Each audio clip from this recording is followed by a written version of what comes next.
मैं कल के प्रवचन में आपको भगवान महावीर के धर्म सूत्र के आधार पर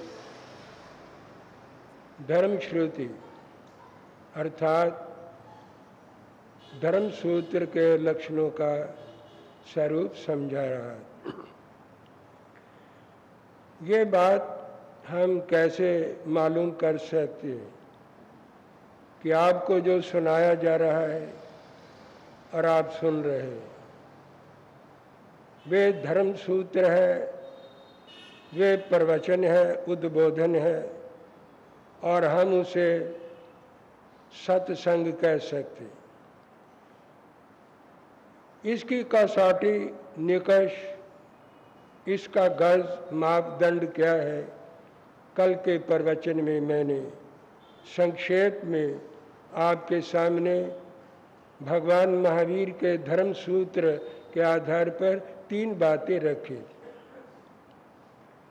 जिस उपदेश में प्रवचन में आपको तप, क्षमा और अहिंसा की प्रेरणा दी जाए वे धर्म श्रुति है, वे धर्म श्रवण है।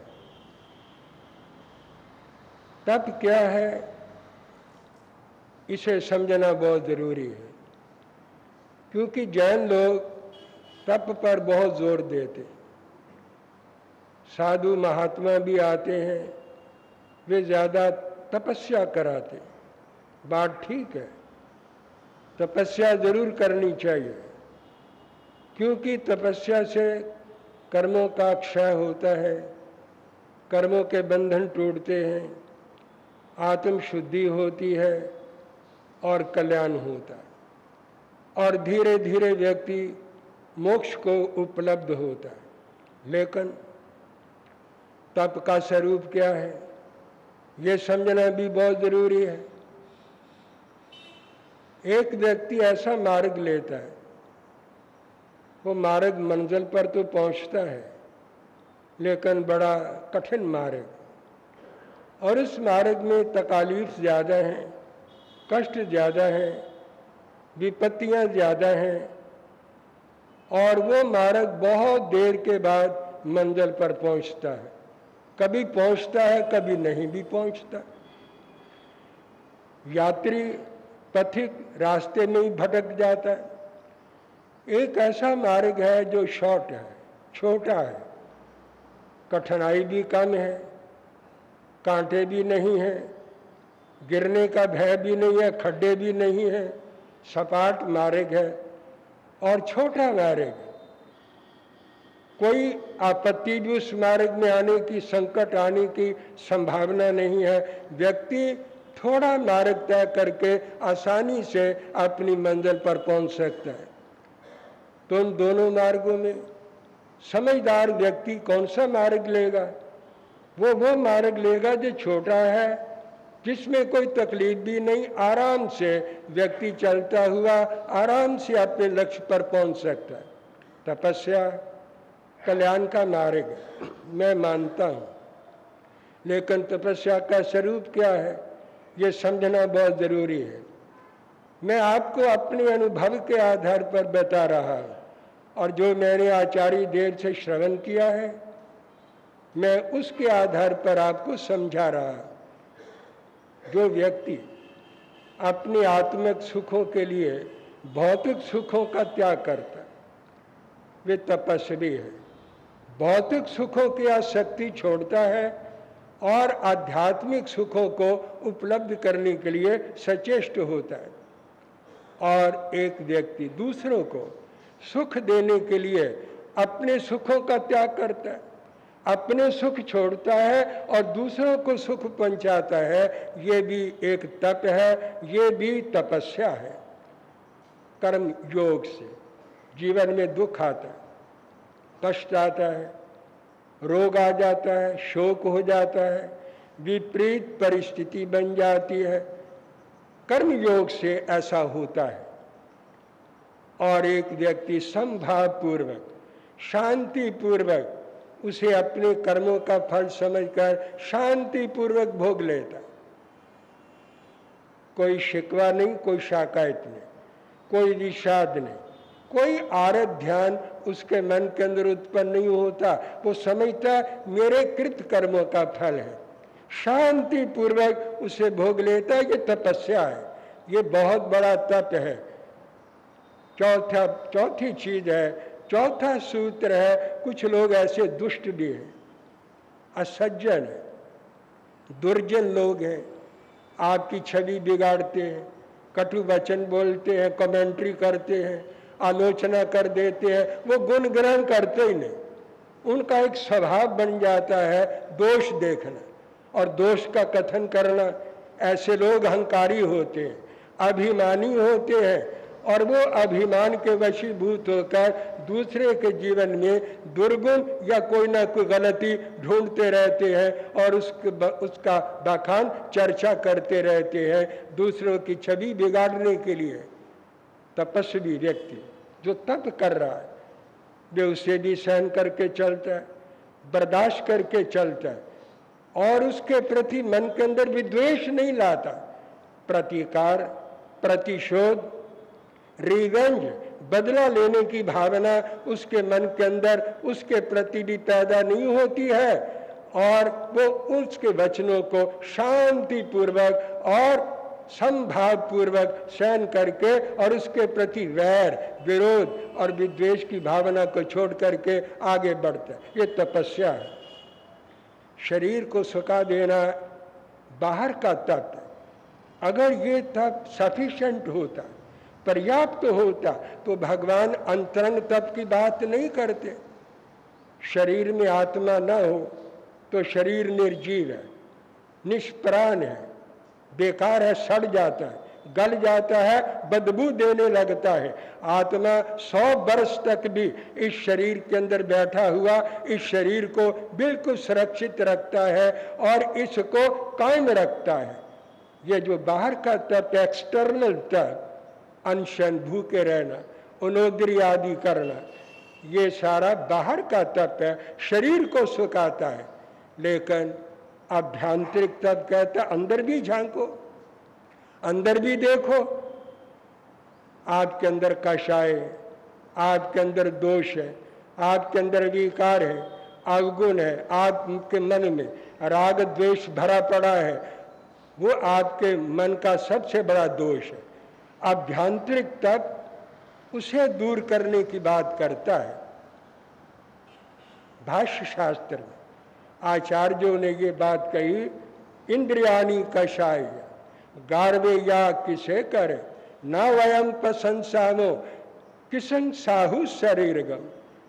आचार्यों ने ये बात कही, गंधर्वों ने ये बात कही, तीर्थंकरों ने ये बात कही है कि इंद्रियाणी, इंद्रियों के विषय भोग है, शब्द, रूप, रस, गंध, संस्पर्श।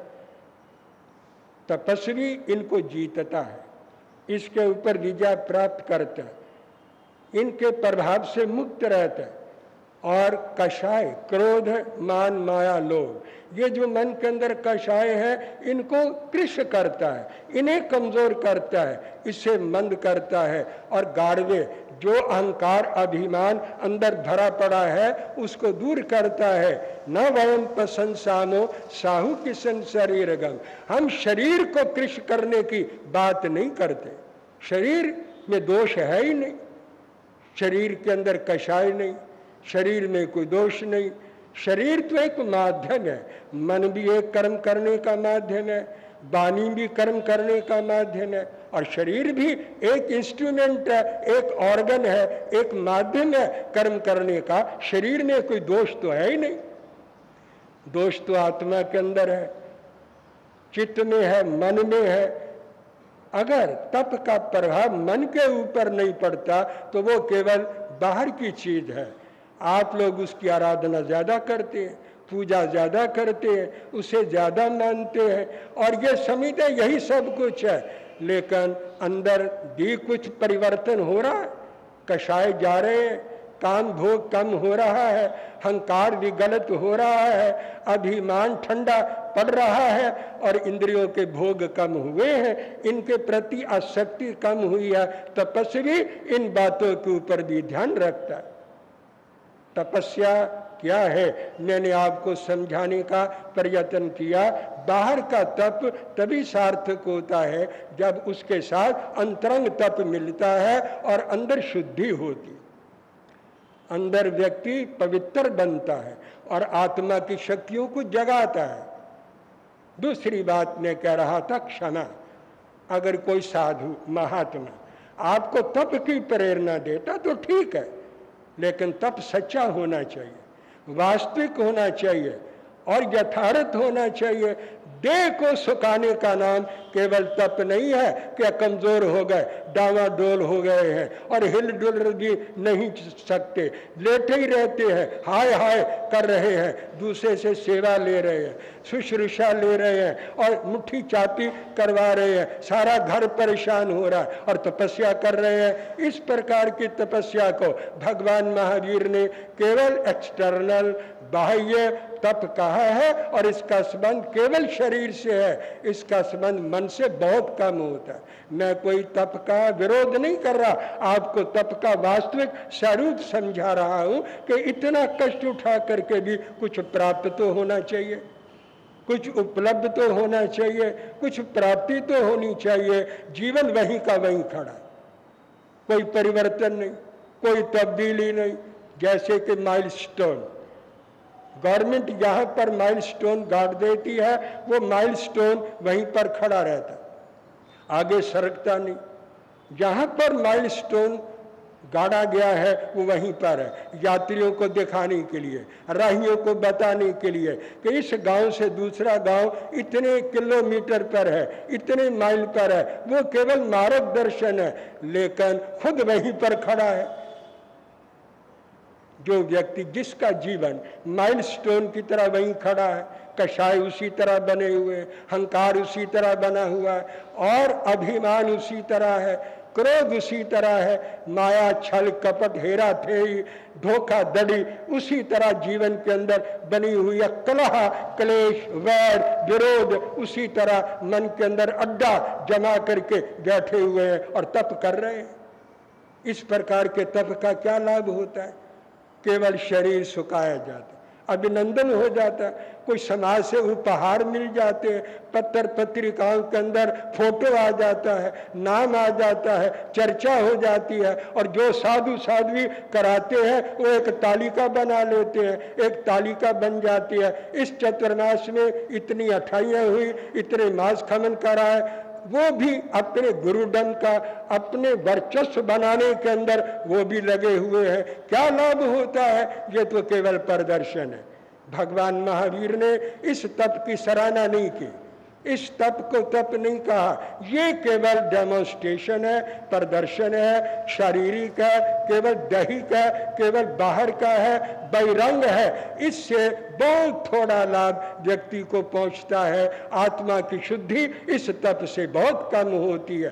कैसा तप करना चाहिए? मैंने 4 बातें पहले तप के बारे में आपको समझाने का प्रयत्न किया है। ऐसा तप करिए तो आत्मा का कल्याण होगा, अभ्युदय होगा, आत्मा उन्नति के शिखरों पर पहुंचेगी और आपको आत्म शांति प्राप्त होगी।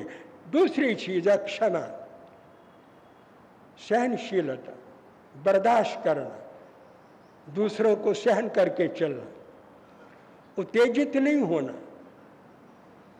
सहन करना। लेकिन ये बात मैं आध्यात्मिक दृष्टि से कह रहा हूं, लौकिक दृष्टि से नहीं कह रहा, सामाजिक दृष्टि से नहीं कह रहा।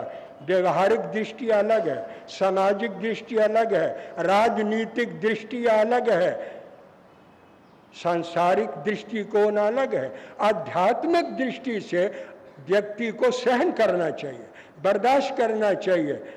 जितना सहन करेगा उतना आध्यात्मिकता का विकास होता है। लेकिन यह वैयक्तिक है, पर्सनल है। हमेशा याद रखिए, जो आध्यात्मिकता होती है वो वैयक्तिक होती है, वो सामूहिक कभी नहीं होती। आदर्श कभी धरती पर नहीं उतरता, आज सारी दुनिया को सज्जन, आज सारी दुनिया को श्रेष्ठ, आज सारी दुनिया को महान, आज सारी दुनिया को आध्यात्मिक बना देंगे, तीर्थंकर नहीं बना सके, कोई नहीं आज तक बना सका।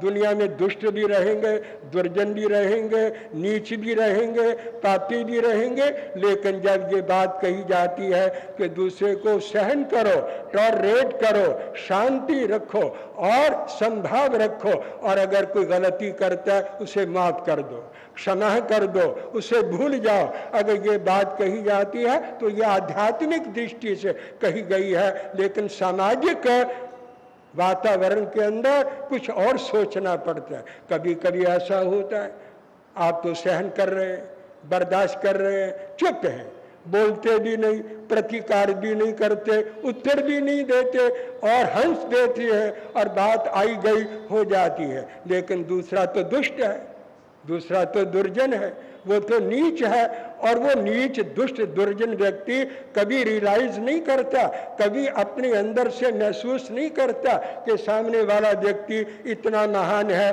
बोलता भी नहीं है। वो तो बुद्धू समझता है, उसको मूर्ख समझता है, मूढ़ समझता है, और कायर और कमजोर समझता है कि ये कायर है, ये कमजोर है, न इतना कुछ कह गया, इतना कुछ मैंने कर दिया, ये बोलता ही नहीं है।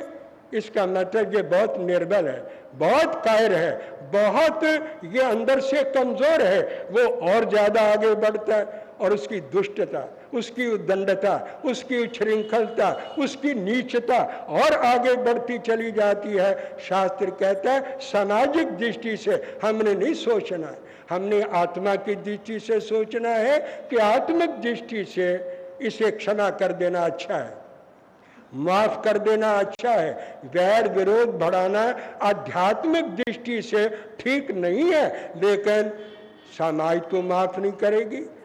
समाज के अंदर तो सुधार करना पड़ता है, समाज को चलाना पड़ता है, दुष्ट को दंड देना पड़ता है, नीच की नीचता को दूर करना पड़ता है, उसे सबक सिखाना पड़ता है ताकि आगे के लिए वो गलत काम न करे। तो सामाजिक जीवन और जीवन है। भगवान महावीर ने जो ये सूत्र दिया, क्षमा, सहनशीलता, सहिष्णुता, ये जो शब्द है ये लौकिक, सांसारिक, सामाजिक, पारिवारिक दृष्टि से नहीं है, ये शब्द है आध्यात्मिक दृष्टि से कि अगर आप आध्यात्मिक विकास करना चाहते हैं, उन्नति करना चाहते हैं, महान बनना चाहते हैं, कर्म बंधनों को तोड़ना चाहते हैं, निर्जरा करना चाहते हैं और शांति पाना चाहते हैं, समाधि में अवस्थित होना चाहते हैं और ध्यान लगाना चाहते हैं और अपनी आत्मा के स्वरूप में जाना चाहते हैं, तो आप दुष्ट को, नीच को भी क्षमा करने की